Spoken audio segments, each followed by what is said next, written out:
Link. Yes, here we go. Now here we go. Again, you guys didn't even hear the music that came in either. I just realized that, but that's okay. Again, what's up, everybody? It's your boy Flash from ALWT Game, aka Malachi36. I am here solo dolo today, as you guys can see.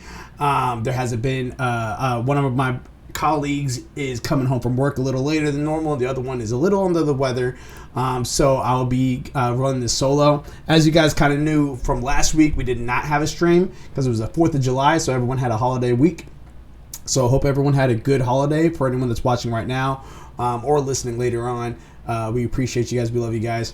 And hope you guys had a good time last week. Hopefully you guys got to play some video games that you guys were meaning to get around to. Hopefully you guys had one of those corporations that had a 4-day weekend and been able to take advantage of that. And yeah, just be able to complete more of the stuff that you guys wanted to do, whether it's anime, whether it's video games, or if it's just exercising, taking a walk, going outside, or whatever the case is, enjoying the weather. I know it was a little stormy on July 4th, but still, as long as you guys were able to have that time to yourself, more power to you. For myself, I know I talk about this day in and day out, and I don't know if I actually talked about it. Actually, I don't think I talked about it on this stream recently, but I did officially and completely beat Final Fantasy 16. And when I say completely, I mean like there's literally two things that I did not do, and that's I haven't beaten the game on New Game Plus. I've only beaten the base game, and there's like these shrines, these like little I can't remember what they're called, but there's these little things that's out there that trials, if you will. There's these trials that you can go to, and you can only use those powers at those trials to be able to use it for that. So those I have not completed yet.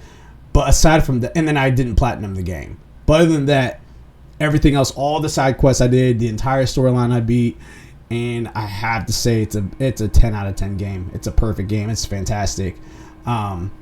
Yeah, a lot of people that just says just hit square to win. That's all you have to do. No, they obviously did not play it, or they didn't try to challenge themselves because, again, if you play it like how it's intended, to where you just play it on the actual action mode, and don't have the rings, then obviously it's gonna be pretty easy for you. You're just gonna be getting through it because the game is intended for you to actually challenge yourself, but also have a good story content to it. But anyone that doesn't want to challenge themselves or have a hard time with action games, they can equip those rings, and they'll be extremely easy for them for the most part. Yeah, and like I have a video of when I was going against one of the hunts, because there's hunts in the game. So I had a video of me going against one of the hunts that was an S rank hunt, and it was against a dragon that was utterly kicking my butt. Now, granted, I was about 10 levels under level. I took my first time I took a crack at him, literally one shot at me. I was like, okay, I gotta come back to this later. But then I thought about it. I was like, you know what? Let me go ahead and see if I could push this again. So just to see what kind of damage I was able to do this person, because the way that my skills were set up, I really enjoyed it. And I feel like I could have done some damage over time. So I went ahead and tried it again for a second time, just trying to see what I can do. And I got him probably about he was at 3/4 health. So it wasn't a lot, but I was able to do some damage to him. I was like, I think I could do this. I have the time right now to do it. Let me go ahead and try to do it versus me having to grind and then come back to him. So on my third attempt, I did go ahead and take a crack at it. I tell you, I was putting in work. I was dodging. I was reading his patterns and everything like that. It took me a while, but I finally beat him on my third try. Got buku levels on up, and I was definitely enjoying my time with it. So yeah, Final Fantasy 16, absolutely impeccable game. I really hope they come out with DLC. We're going to be having a spoiler cast about it here in the next couple weeks with me, Gravity Mark, and Silent, and also ALWT Live.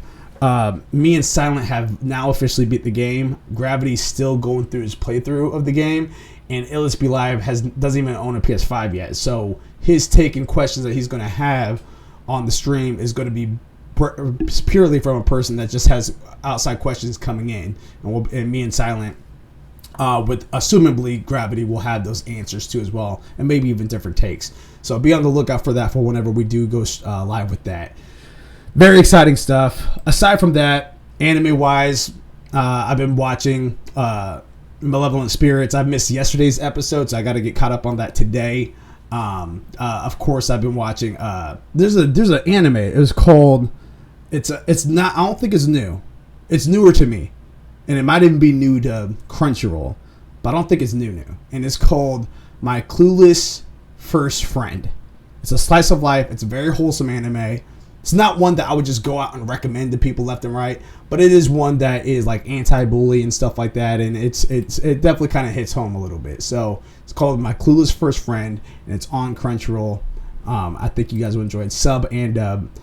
Been watching a lot of Bleach, so I still am kind of confused as far as why, like there's some weird takes out there where like you see a really tall, attractive video game character or anime character, and people's just like, oh yes, please step on me. Very weird stuff. The most recent thing that came across that was there's a character on Bleach called Bambietta. And I read the manga because I read the part of the manga because the way people made it sound like they're like, it should have been me, not him. And I looked at it, I was like, are you sure? And I went to the manga just to see if there's anything else that I was missing, and no, exactly how the manga went is exactly how it went inside the show. I have literally no idea why people would be like, it should have been me, not him. No, let that be him. And it'll make sense when you guys get to that point. It's the second part of the 1,000-Year Blood War for Bleach, and it's amping up to be really, really spectacular. So I cannot wait to see more of what Bleach has to hold for us in the future. And then, of course, I just found out actually today that Digimon 2020 version, the original Digidestin, that is now dubbed on Hulu. The entire, I think it's 68 episodes, is dubbed on Hulu. So I'm going to have to check that out because I've been waiting for it to be dubbed on Crunchyroll. I could watch it sub, but 68 episodes is kind of long for me to try to get caught up on and everything. So I was just really waiting for it to come dub on Crunchyroll. But now that I found out this dub on Hulu, more power on that. So I'll be binging that probably over the weekend, and maybe even sprinkling it throughout the weekday. Need to get caught up on and watch and everything. So that's kind of been the whole scenario with me. Again, really good 4th of July weekend and week, and I hope you guys had a good one too as well. And this show today is probably going to go a little quick because, again, like I said, it's solo dolo. If you guys have questions, comments, make sure you guys throw it inside the chat. Before I start going off with the stories and news updates, we do have quite a bit, actually. Not too much, but enough to talk about.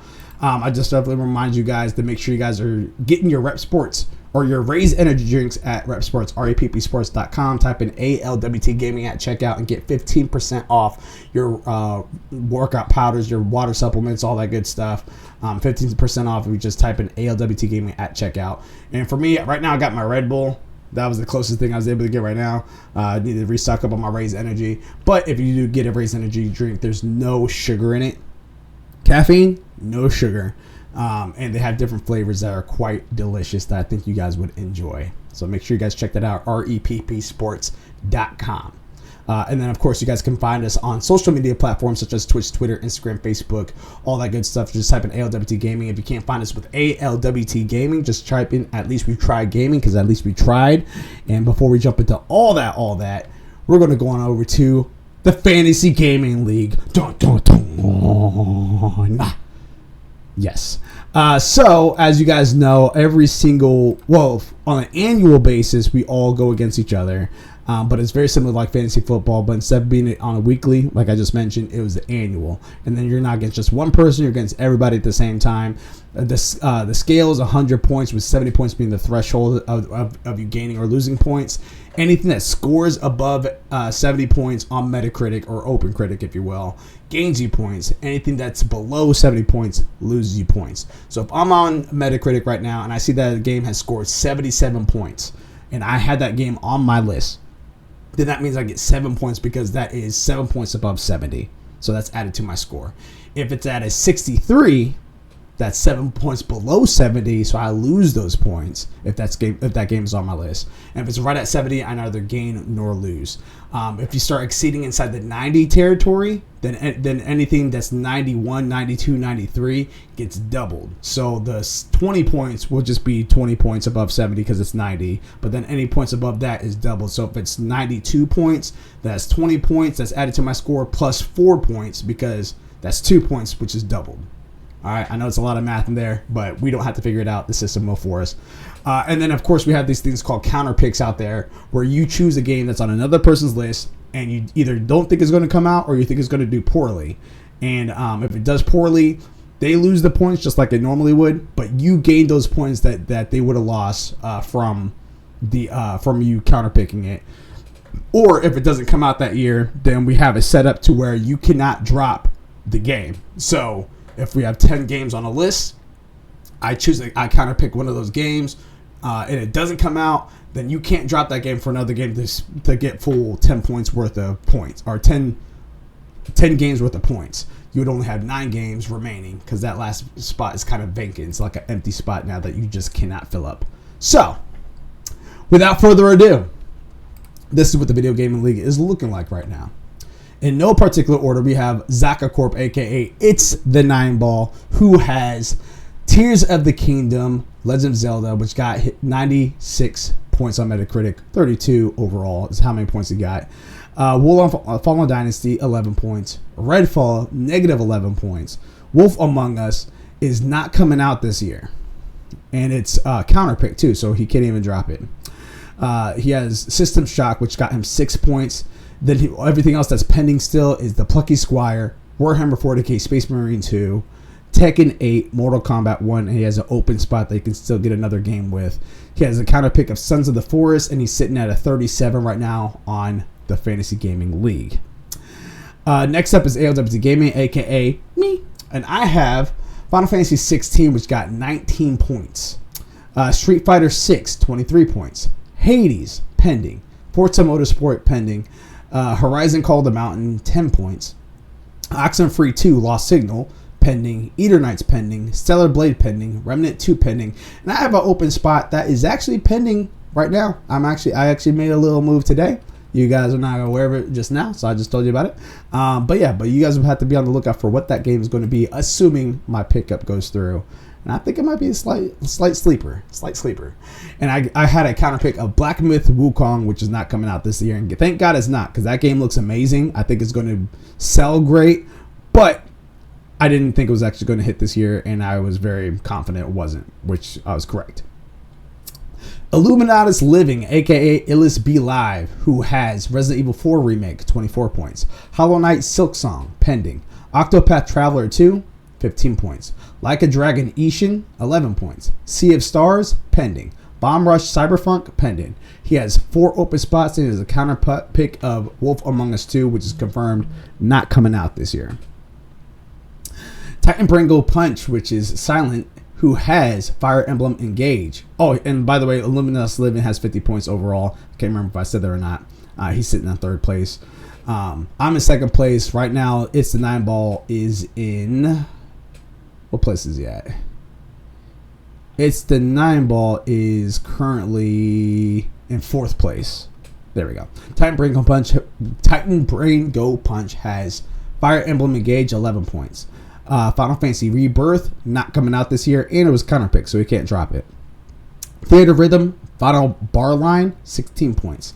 The rest that I'm about to mention are pending, which are Liza P, Armor Core 6, Fires of Rubicon, Pikmin 4, Metro Prime 4, Dragon Age Dreadwolf. He has 2 open spots. He has a counterpick of Bayonetta Origins, Cereza, and The Lost Demon, which got negative 11 points for him because it actually came out and did pretty well. And he's sitting at 16 points, which right now he is currently sitting in, 7th place? 7th place. Next up is Carrot Patch Inc., a.k.a. Mildewy Carrot, who has, and he's our 1st place winner at the moment, Hogwarts Legacy, 14 points. Spider-Man 2, pending. Wild Hearts, 9 points. Company of Heroes 3, 8 points. Sons of Forest, pending. Advance Wars 1+2 Reboot Camp, 11 points. Minecraft Legends, 0 points. Terra Nil, 12 points. Atelier Ryza 3, Alchemist of the End and The Secret Key, 13 points. He has an open spot still and has a counter pick of One Piece Odyssey, which did decent. Got it 74, so he got negative 4 points, and he's sitting in first place with 63. Dr. Q, a.k.a. Shaolin Keys, who has Suicide Squad Kills Justice League, not coming out this year.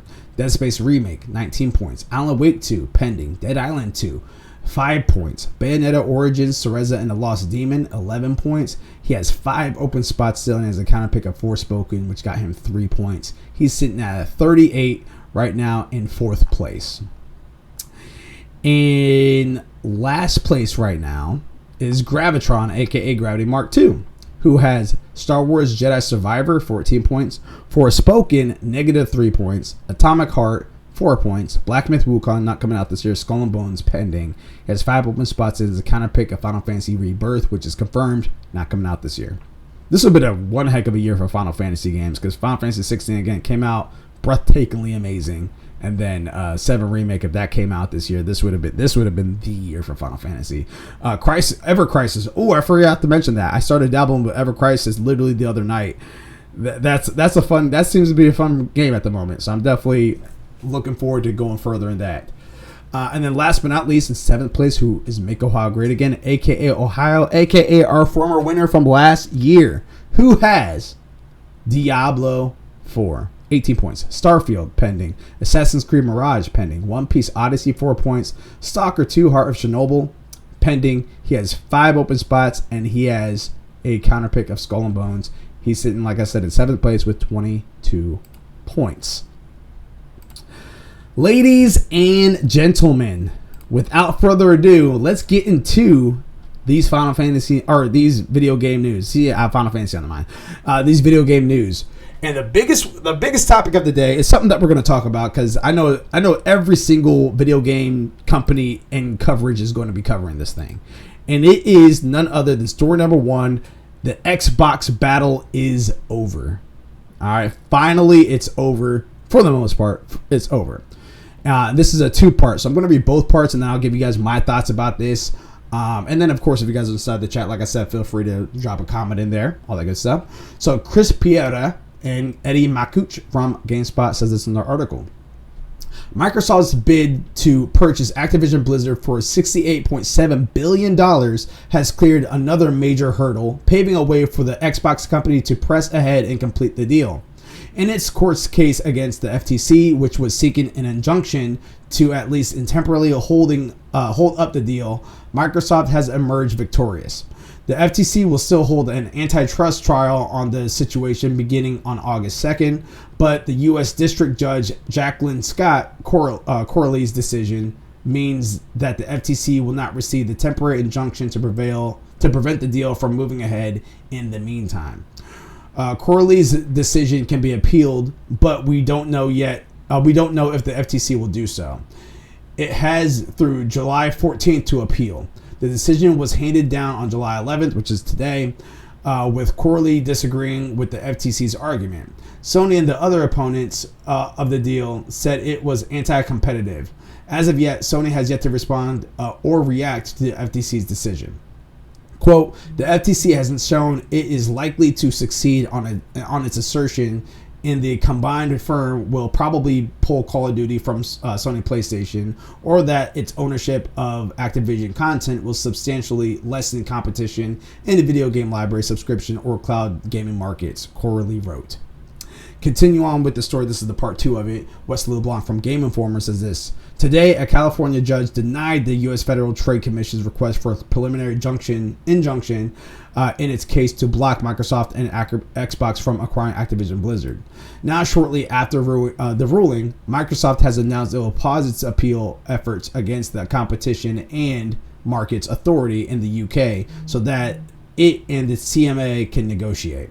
Back in April, UK regulatory body blocked Microsoft's acquisition of Activision Blizzard over cloud gaming concerns.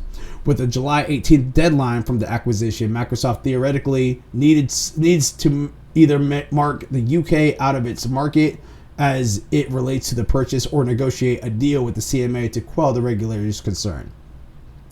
Microsoft was previously set to appear court to appeal CMA's blocked block on July 28th. According to Microsoft Vice Chair and President Brad Smith, that won't be happening now, as the two parties will instead attempt to negotiate a deal that satisfies them both. So yeah, so obviously some really big news here, really big stuff. And again, for Xbox gamers, as you guys probably know, if you guys are watching this right now or even watched any of our previous content, you guys know that I'm a gamer. I game everywhere, but I'm primarily a PlayStation gamer. With that being said, I do own all the systems. I'm on PC right now. I have a Nintendo Switch OLED. I have an Xbox Series X, and I have a PS5, PS4. The only thing I don't have right now that I do want is a Steam Deck, and that's going to have to be down the road. But I say all that to say that I'm still, I'm not a Call of Duty person. I'll play Call of Duty with my buddies whenever we're wanting to jump on and stuff like that. But I'm like Call of Duty hasn't shifted the needle for me in a pretty long time. Back then I used to play it quite a bit, and then it just started becoming the same regurgitated crap over and over and over. Very similar to a lot of the sports games this day and age. So in that aspect, it doesn't do anything for me. World of Warcraft was a game that I did play a little bit of, and I did enjoy my time with it. My problem with World of Warcraft is that it wasn't good enough for me to pay for it. I'm usually not the pay-to-play type of player. I'm definitely not the play type of person. There's only one game. Well, there's two games in the history that I did pay-to-play on, and one of them are still going right now. And those two games was DC Universe. I used to pay to play on that on PS3. I had such a blast on that. That was a great time. And then the other one is Final Fantasy 14. So, been really jumping inside that. Bill Duke here inside the chat says, "Get him, UK." Welcome, everyone. Thank you for joining us today. Hope you enjoyed the show. Yes. So those are my types of games right there. So with that being said, if they I just never fully got far in World of Warcraft, and I've never been the type of person to pay for an account that's already at the end game stuff. I'd rather just do the grind myself. I don't want to do all that extra stuff or whatever, have to pay for it just to get there quicker. Makes zero sense to me. Part of the gaming is the journey. That's my whole take about it. So I feel like if I just paid for a level 70, 80, 90, whatever they're at for World of Warcraft account, I feel like I didn't put any work in there, and it's not fun to me. But if they do go ahead and put World of Warcraft on Game Pass, then for Game Pass users, eliminate the subscription costs because they're already paying for a subscription on Game Pass.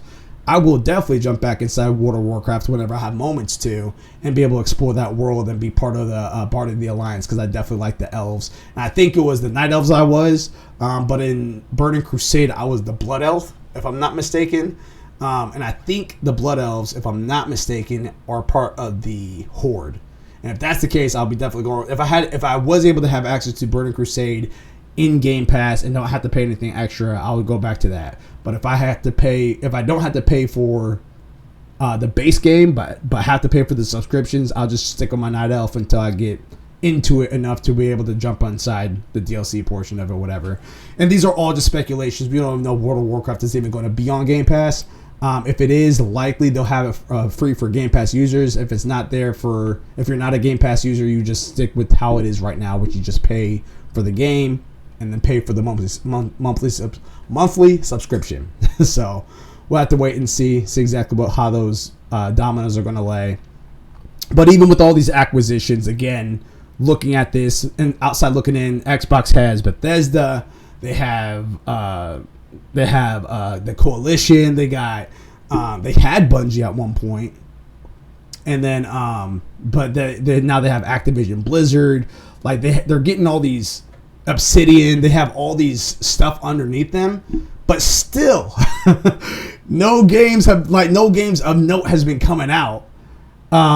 Mildew Karen inside the chat says, "Do you think there will be any issues with the old account transfers or bans?"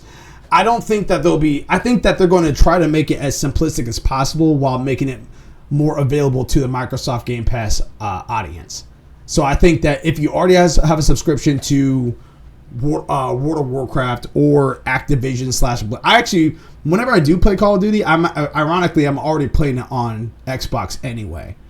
Just because it's Call of Duty Warzone is a really big file, and I don't have a ton of stuff on my Xbox Series X, so I just like, all right, let me go ahead and put it that, because I think it's still a 2 terabyte system. So, and I can still play my other games, Game Pass games that I want to play on that. So I'm already there, so it's not going to affect me per se whenever I do decide to jump on Call of Duty. But I can understand the people that only have a PlayStation or have a PC but want to play on their PC. I can understand the fear of them having to have an issue with account transfers or anything like that. I personally don't think that that's going to be an issue. In fact, I wouldn't be surprised if most audiences out there don't even know that Activision Blizzard is bought by Xbox.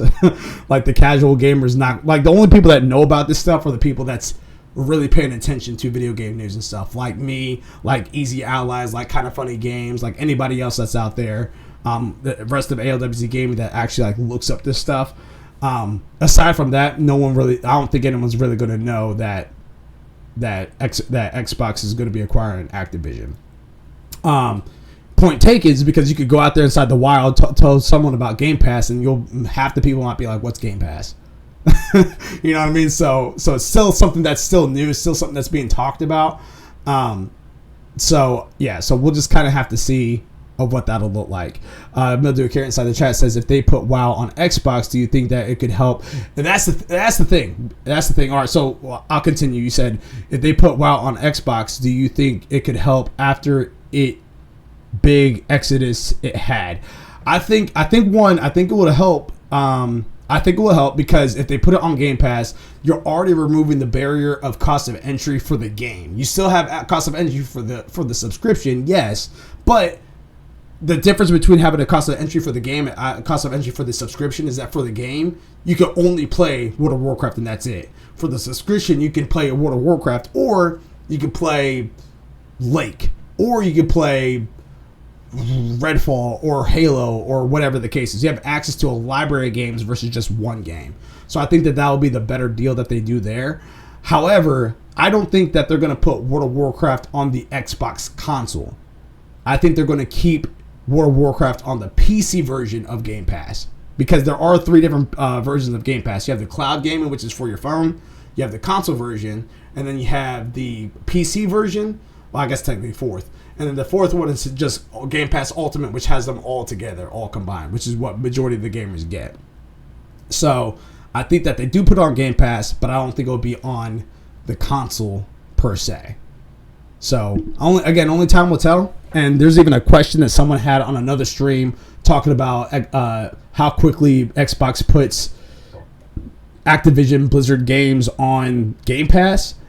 One person was thinking that it might be this year. Another person was just like, well, it might be 2024. I don't think it's going to be this year. I think it'll be 2024. Another question on there was, all right, now that Xbox has done this, what does this mean for Sony? Should they go ahead and try to acquire Square Enix? And my immediate answer was yes. I mean, they should have done this a long time ago by Square Enix, because when you think of Square Enix, you predominantly think of PlayStation. That already makes sense. Even Final Fantasy 16, the latest game that they dropped, is a PlayStation console exclusive. It's not even out on PC yet. It's coming to PC, but it's not even out on PC yet. You can only have it on PS5.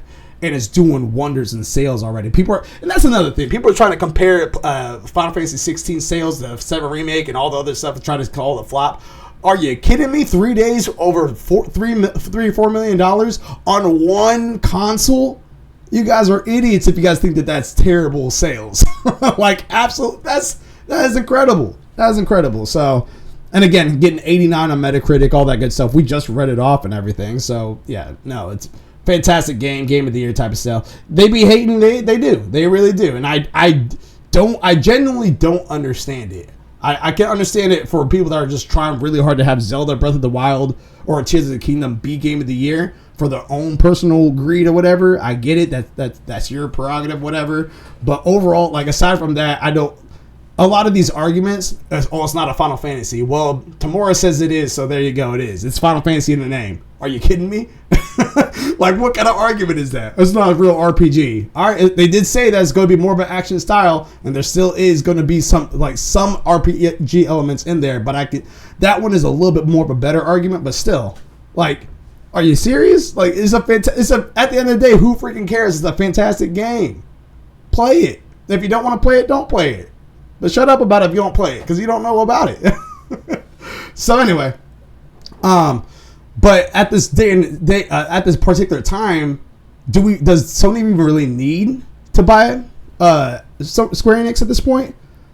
And the reason why that is because, like, you would only buy Square Enix or any other semi-big or big company in fear of Xbox buying them out. But after this whole crap that had happened with Activision Blizzard, likely Xbox is probably going to cool it. I don't see them trying to purchase up another one because that particular one has a much higher chance of failing, because then at that point the FTC, judges, all that good stuff, court rulings are going to look at as a straight up monopoly. You already bought one huge publisher.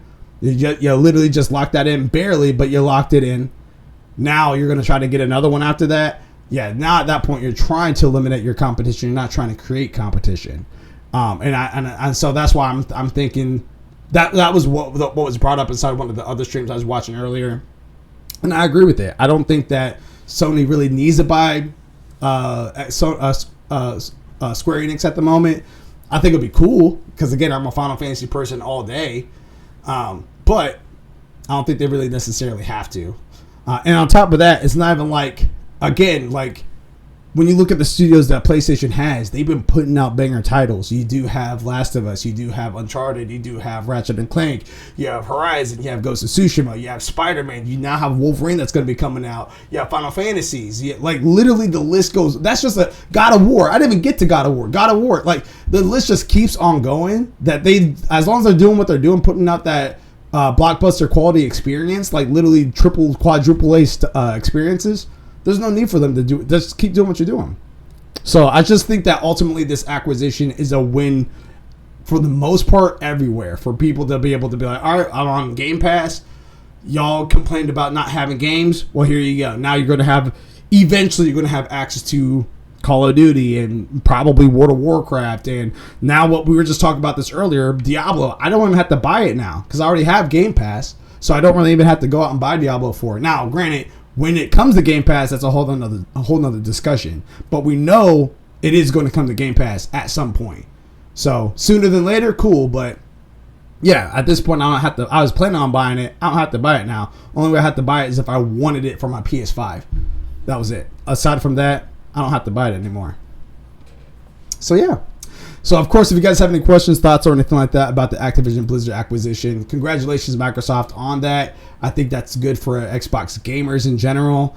Again, as far as an individual gamer, for me, it doesn't really move the needle too much, but it does finally put these long, exhausted news floods to rest, and people can finally see what that's going to look like in the next 10, 15, 20 years for gaming. Story number 2 we have here is a Black Panther game. I feel like this was announced previously, but it's kind of circulating on the video game news sites. So I'm just gonna talk it over right now, as Marcus Stewart from Game Informer says this in their article. EA has announced that a Black Panther game is in the works. It is the title being made by Cliffhanger Games, a new AAA studio based in Seattle, in collaboration with the Marvel Games. The upcoming title is billed as a single-player, story-driven, third-person action-adventure game. In a press release, Cliffhanger states that, quote, Our mission is to build an expansive and reactive world that empowers players to experience what it's like to take on the mantle of Wakanda's protector, the Black Panther, end quote. Cliffhanger is led by Kevin Stevens, formerly of Monolith Productions, a studio currently making a Wonder Woman game, and consists of veteran talents who have worked in titles such as Middle-earth: Shadow of Mordor, God of War, Halo Infinite, and Call of Duty, among others. The team is still being assembled and is actively hiring. As such, this untitled Black Panther project is in very early development, so it'll be a few years before it's in our hands. Quote, we're dedicating to delivering fans a definitive and authentic Black Panther experience, giving them more agency and control over their narrative than they've ever had experience in the story-driven video game. Wakanda is a rich superhero sandbox, and our mission is to develop an epic world for players who love Black Panther and want to explore the world of Wakanda as much as we do, said Kevin. So I'm very excited about this. Again, I'm pretty sure that they had announced this before, or at least maybe some hints had leaked out previously, because I'm pretty sure it was I think they said something about a Captain America video game and a Black Panther video game at some point last year. I don't know if they were trying to say that they're one and the same or they're two different things, but I do remember, I think I even remember seeing a image of Captain America's shield and then like the scratches of Black Panther's claws across it. As I'm thinking about it right now, I'm going to try to see if I can find an article about that, because I'm pretty sure so let's see here, Black Panther and Captain America game. Let's see if this pops up anything here. So this was that's a day ago. That's a Black Panther video game here. Polygon, that's a day ago. That's the same thing. What's this one titled? So on here, okay. So I think this is it. So this is Wikipedia.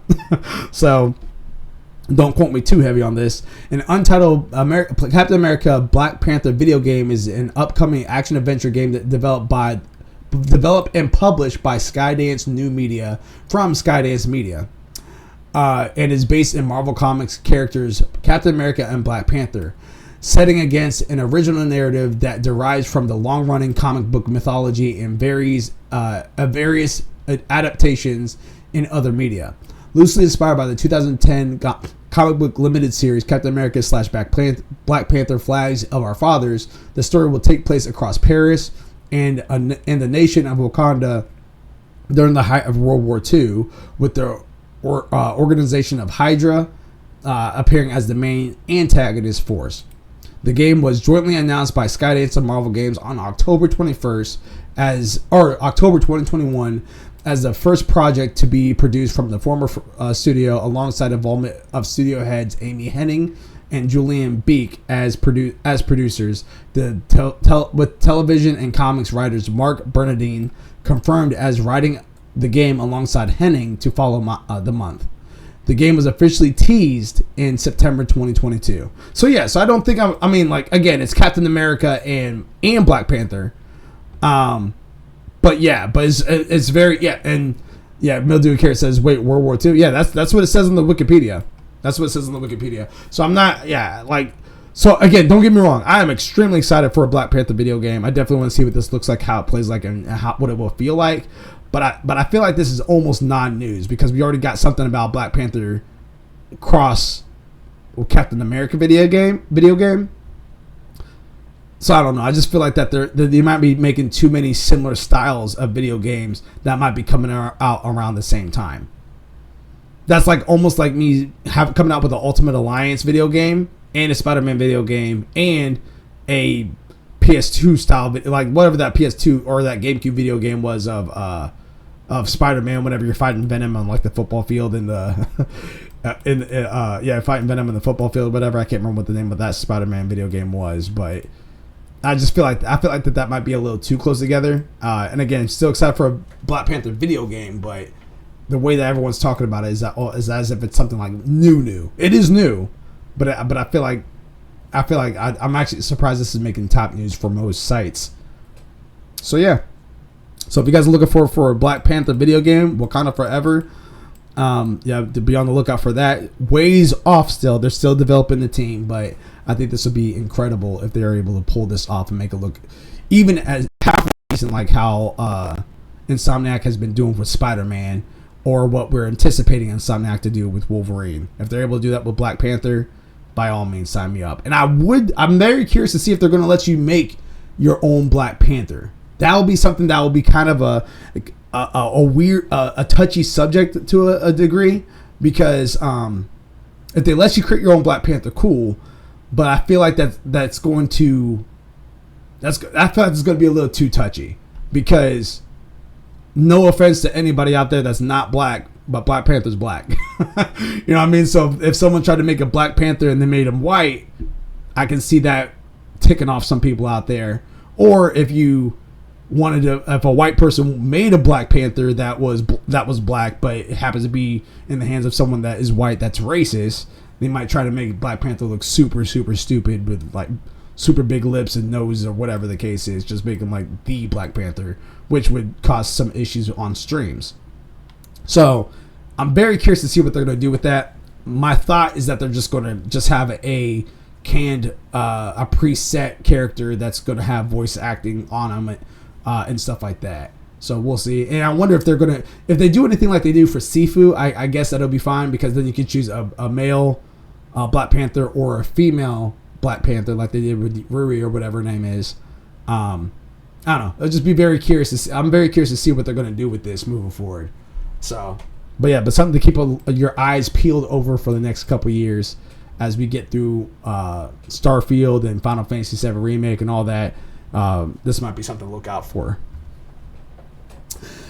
Story number 3 is another two-parter here, which is talking about Baldur's Gate 3 updates. So a little Baldur's Gate. Both of these stories are from Kenneth Shepard from Kotaku.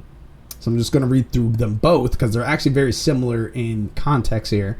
Baldur's Gate 3 is imminent, and every time we see more of Valerian Studios' upcoming fantasy RPG, I'm reminded of just how large this game is going to be. The team put together one more panel from Hell presentation to show off some more of the game before it launches out on early access for PC on August 3rd. On PS5 it will come September 6th. The first thing, Larian, I'm going to put a pin in that. If anyone is inside the chat and knows, is Baldur's Gate 3 is not coming to Xbox? Yeah, definitely let me know inside the chat if you guys are able to find that out for me, because I'm actually kind of curious why it says that, or if it's going to be coming out day and date as well for Xbox as it does for PC. So I'm very curious about that. Anyway, back to the article. The first thing Larian puts in the spotlight on was the character creator, which will have several options not available in the game during its early access period. Some of the new features include skin options such as giving yourself wrinkles, freckles, and vitiligo pigmentation. If you're playing a horn character like a tiefling, you can now change their horn's color. One of their bigger changes includes the addition of body types, which allow you to change your character's physical build to have a larger or smaller frame.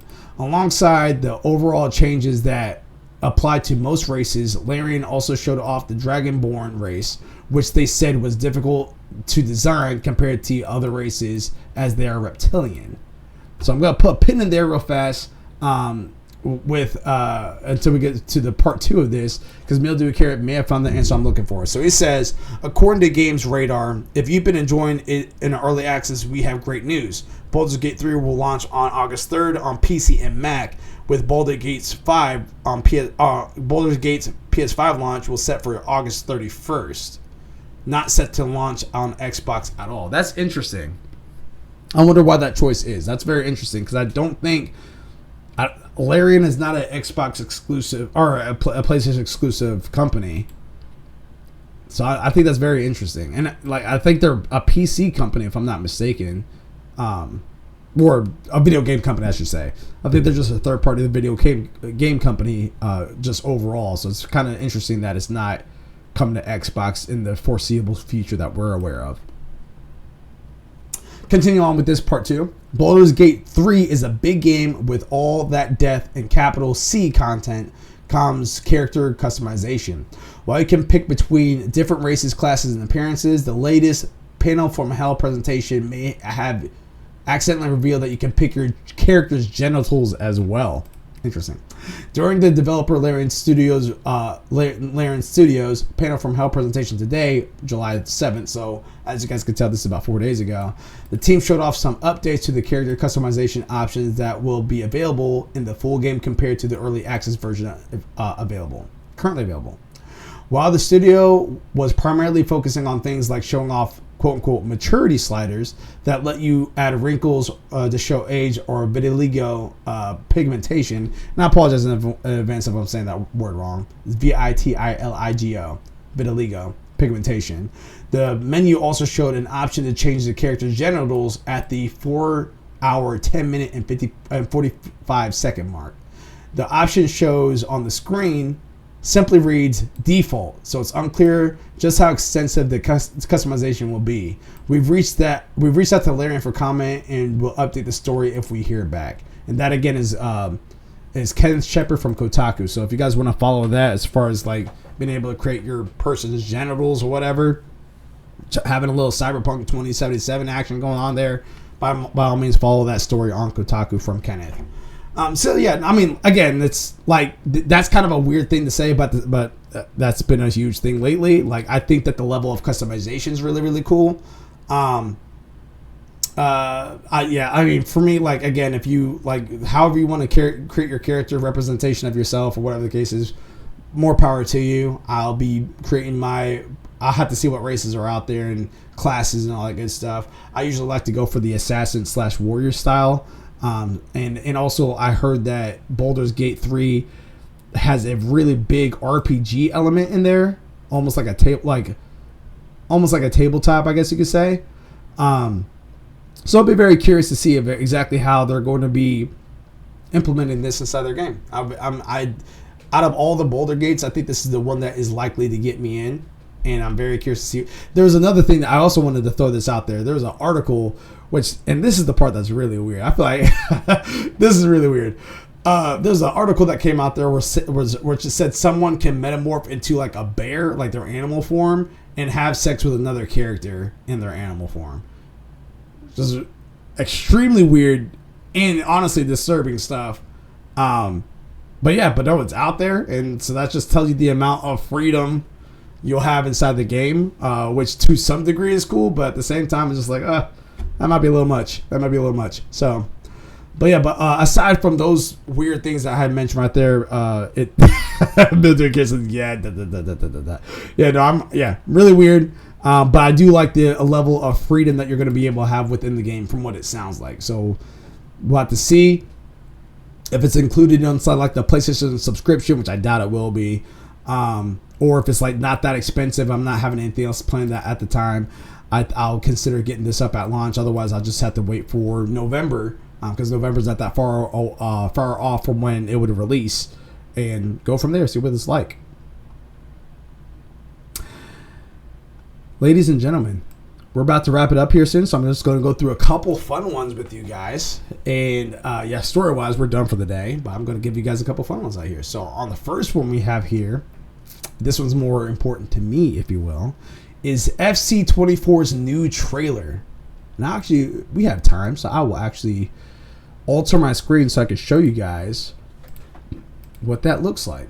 Because what that is that FC stands for a football club. And anyone that knows, football is what they call soccer around the world. And I'm a huge soccer fanatic. So FC24 trailer. So I saw this one on the PlayStation Store. They were showing this off previously. And I'm going to go ahead and share with you guys what it currently looks like for anyone that is curious of picking this game up. All right.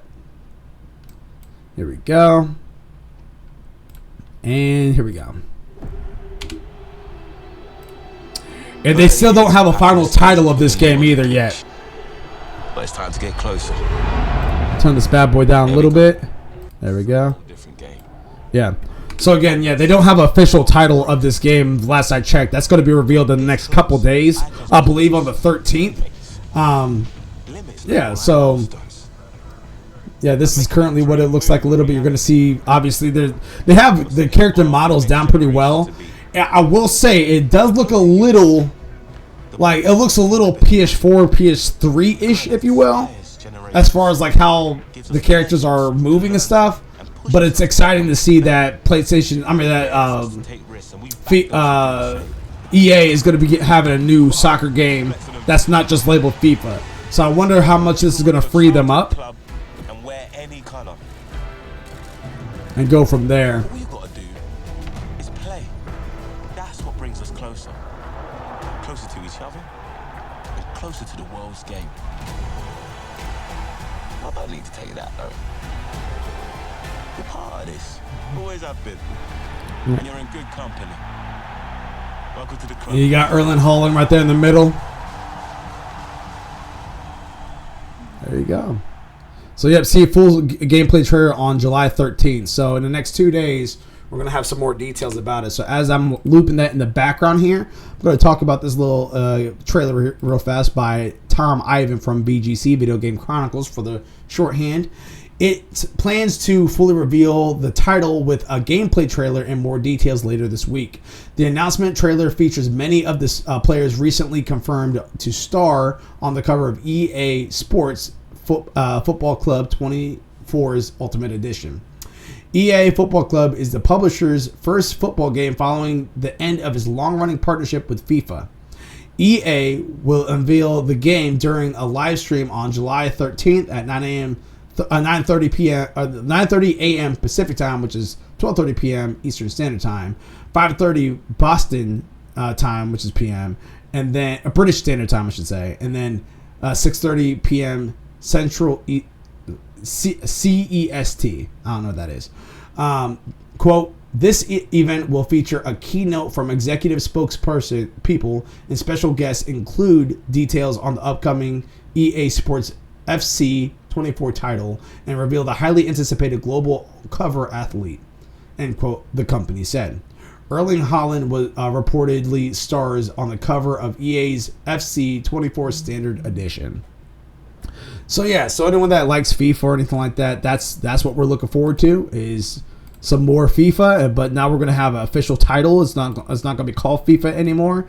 That'll be a little interesting, and we'll go from there. And yeah, and it will be great. It will be great. The next fun one, as I close this one out real quick. There we go. Next fun one, number 2. Again, another one that's near and dear to my heart. Bleach gets a new video game. Isaiah Colbert from Kotaku says this in the article. Coming off the heels of Bleach's upcoming season of Bleach 1,000 Year Blood War is the announcement that the popular supernatural sword fighting anime is also receiving a new video game that looks pretty stunning and action-packed. Bleach Soul Resonance is a 3D action role-playing game that appears to play similarly to the games of Naruto Ultimate Ninja Storm series or upcoming Jujutsu Kaisen game, Jujutsu Kaisen Curse Clash. According to the game's website, players will experience a low-latency combat experience with weapons and swords and engage in strategic battles with familiar faces on the battlefield full of blades. The last Bleach video game was released in the US outside of Bandai Namco's delisted Shonen Jump crossover game Jump Force, was Bleach Soul Resurrection in 2011 for PS3. Bleach Soul Resonance is being published by Newverse, Marvel Snap, and is currently still under development. That one I'm excited for, because again, I do remember the Soul Resurrection in 2011. That is 22 years ago was the last time we had a Bleach video game. I don't know if I feel extremely ecstatic about it just being an arena fighter style from what it sounds like. I understand that a lot of these arena fighters work for a lot of anime games. Demon Slayer is an arena fighter, but it actually plays pretty well. Naruto Ninja Storm, that was an arena fighter that started off playing very well, but now it's just very familiar. And that's cool. I think My Hero Academia, that's also like 1 and 2. Both of those were arena fighters. Again, I get it, but I feel like we can switch it up a little bit more. I don't feel like that every single anime video game has to be an arena fighter when it comes to stuff like Bleach. So we'll have to kind of see. I'm very curious to see how it's going to play and look. If it sounds like anything, how it sounds, it's probably just going to be another copy of that. However, I hope that they do a little bit more with that than just an arena fighter. Because again, even for when you think about the Soul Resurrection, that wasn't an arena fighter setup. Like that one was, it was more open, and I believe you're able to travel a little bit more. Like you're fighting in an area all against all the other hollows and everything like that. I mean, it's been a very long time since I've actually seen the way that game plays, but that one seems to be more of a Xenoverse style of fighting, to where it's not necessarily an arena, but it's not exactly open world. It's almost like an open zone-ish fighter style, if you will. So I hope it plays more similar to that, because that's kind of what Bleach deserves, really. You don't want to contain that amount of power where they go into the bankais and all that good stuff within just a small little circle. I feel like that would be kind of crap. So we'll see. Again, I'm not the type of person that had an issue with Jump Force. I thought Jump Force was a pretty fun game, pretty good game. The only couple issues I did have with Jump Force was the fact that there was a time limit. I hated that you can't adjust it, and the fact that all of your characters shared one health. I don't like that either. There's no reason for that. Like, every character is their own entity, so why would you force them to share one health? Those are my only two issues with it. A lot of people are just like, oh, well, the story sucks. What do you expect from a fighting game? You don't get. I mean, if you have a great story inside of a fighting game, that's a bonus. But it's not. You don't get a fighting game for the story. You get a fighting game for the fighting. Like that. That's what you get it for. So yeah. So when people were really harping on Jump Force, I still didn't really fully understand it. But again, more people were against it than they were for it, and to each their own. At the end of the day. But kind of going back to this one, I am very excited for this. I hope this comes sooner than later. And I hope they put a lot of time and effort into this to make it really stand out different than Naruto Ninja Strike or Ultimate Ninja. Because how that sounds to me is almost how when everyone's just like, oh, it's a Souls-like, oh, it's a Borns-like, or whatever like that. Like, okay, cool, we get it. You guys like those solid games, but you have anything else that's different? You have anything else that stands out? So, we'll have to see. Fun one number 3 on here is part C is a Vampire Survivor co-op update. So, Luis Joshua Gutierrez from GameSpot says this in the article. Vampire Survivors developer Ponkel has revealed more details about how the recently announced couch co-op mode will work. As part of the free update on August 17th, on all platforms, including the Nintendo Switch, you'll be able to play with up to 4 people, unlock new achievements, use new weapons, and more. Thanks to Xbox blog posts, we know you'll share a single screen with everyone. Before you load into the game, each player will have a different character to play as. Leveling up will be a bit different too. The XP bar will function the same way, but each level up will only be graded to 1 player, as each member of the group is rotated through the order. The amount of weapons you can carry is determined by how many people you have playing with. If you or a buddy happens to die, they'll turn into a coffin and revive over time. If their coffin isn't protected, Ponkel teased that something may happen. Lastly, there'll be a new item introduced called Friendship Amulet. It's one of the possible choices on a level up screen, and it ranks up a random weapon for each player. But it'll require leveled up players to choose it instead of rank up for a specific weapon that they may prefer. The newly added achievements aren't tied to the couch co-op. They can be earned by playing single player or with friends. So anyone that is into Vampire Survivor, you guys are going to have your couch co-op soon. August is literally only a month away, and from the update, and it's going to be on all platforms, including Switch, according to the article. So if that's for you, more power to you. And lastly, but not leastly, PS5 plus Apple TV. Tom Ivan from VGC says this in the article. As spotted by Push Square, PS5 players have until July 31st to claim a 6-month trial of Apple's streaming service. The offer isn't only available to new users. Viewers already on a free trial or those who are subscribed to the service, unless it's through a bundle like Apple One, are also eligible for the promotion. Before the stream today, I actually checked my account because I did get free Apple previously. I can't remember what for, but I did have like a couple months of free Apple TV. And I logged in today to see, and my Apple TV was actually supposed to expire this month. So when I logged in today, I was trying to see if there's like a redemption thing. I think all I had to do was log in, because now on my PS5 it says that my free trial lasts until November. So I'm set now. I can watch all the MLS I want. It should be good to go. But yeah, so if you guys have PlayStation 5 and sign up for Apple TV, it's completely free if you do it. You'll have 6 months of Apple TV that you can add to your belt. You can watch Ted Lasso and whatever is on. If you're like watching soccer, there's some stuff on there for that. Some exclusive TV shows. give it a shot. If it's free, it's for me. That's my motto. You can go from there.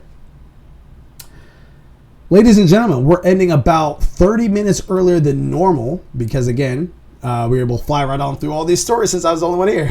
So, if you guys, of course, like I said before at the beginning of the podcast, at the end, make sure you guys are following us on the social media platforms, Twitch, Twitter, Instagram, Facebook, all that good stuff. Also, just kind of a little shout out on here. If you guys have Amazon account and a Twitch account, and you guys merge them together, make a Twitch Prime account, you guys will get free sub every month that you guys can give to a Twitch streamer. We would greatly appreciate it if you guys want to use it for us, because otherwise that's $5 you're wasting otherwise. If you don't want to use it for us, perfectly fine. Make sure you guys use it for another Twitch streamer, because again, like I said, it's $5 you're wasting otherwise. You're not paying anything additional for it. It's already coming out of your Amazon account because you're paying for Amazon Prime, and then you already have a Twitch account. So if you merge them together every month, just set like a little calendar every single month, and just resub to your Twitch streamer, help them get some money, help them retire early. You feel me? Nothing going on for this weekend. We'll be meeting back up here on the 18th, which is a Tuesday, and then within that time period, I likely will have it locked in onto one of these days of us doing a spoiler cast for Final Fantasy 16 with me, Silent Gravity, and Illis B Live. So be on the lookout for all of that. We are very excited to talk about that. The good, the bad, the ugly, all that good stuff. You guys already know where I'm at for it for the most part, but we're going to go more in depth onto it. Gloves are coming completely off. So if you guys have beat Final Fantasy 16 and would like to talk about Final Fantasy 16 or hear others' thoughts about it, please make sure you guys are tuning into this podcast during that time period, and we will give you guys that time when we have it. So once again, I am Malachi36, aka Flash. Until next time, everybody, Control, Alt, Peace, love you. Mildew Carrot says, I'll bring the popcorn. Yeah, someone got to bring the soda. Someone has to bring the Raise energy drink. You feel me? Okay, until next time, everybody, Control, Alt, Complete. Peace.